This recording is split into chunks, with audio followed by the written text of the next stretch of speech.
Mayor de Blasio sounding the alarm, telling New Yorkers that city hospitals are running very low on critical supplies. The mayor says if something doesn't change by next week, many of those who could have been saved may not be.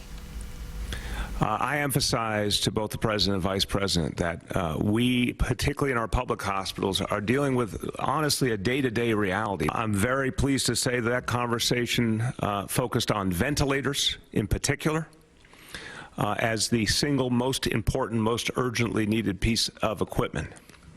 And today we received the good news that 400 ventilators from the federal stockpile are arriving now to help New York City.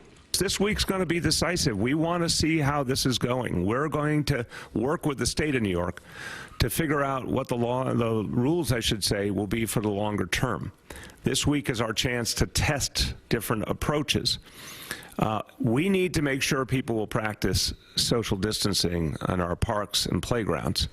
And if we don't think it can be done, we're going to have to come up with tougher rules. So it really is incumbent upon all New Yorkers to do your damnedest to live by this new reality. And during this healthcare emergency, FEMA is transforming the Jacob Javits Center into a temporary hospital to treat those with COVID-19. CBS 2's Reena Roy is live on the west side with more on that story. Reena. Well, Mary, officials say the explosion of coronavirus cases is staggering, and now the race is on to increase hospital capacity and also, as you just heard, get more supplies to healthcare workers. Now, the feds have already sent hundreds of thousands of masks and gloves to New York State. Many of them are actually right here at the Javits Center, but city authorities say it's not enough.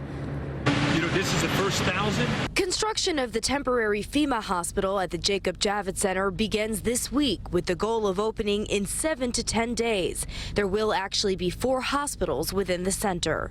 Each one will have a capacity of about 250 people. That's a total of 1,000 beds, but they are looking to see if they can expand to 2,000. The Javits Center is 760,000 square feet and currently undergoing an expansion. Each of the 250 bed facilities is about 40,000 square feet.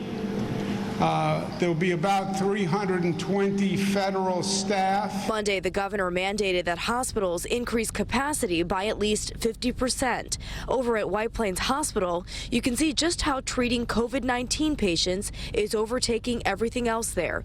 So how will the beds at Javits work? Provide a backfill for the hospitals. So the free beds in the hospitals will be using these 1,000 emergency beds. And in addition to the Javits Center, the Army Corps of Engineers selected 3 other sites to create temporary hospitals at SUNY Stony Brook, SUNY Old Westbury, and Westchester Convention Center. You do what you have to do.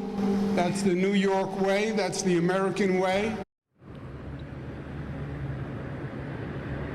Now, some hospitals are already making changes of their own, including modifying visitation policies. New York Presbyterian Hospital will no longer be allowing both birth parents inside the delivery room. We are live on the west side of Manhattan this morning. Reena Roy, CBS 2 News. All right, Reena, thank you so much.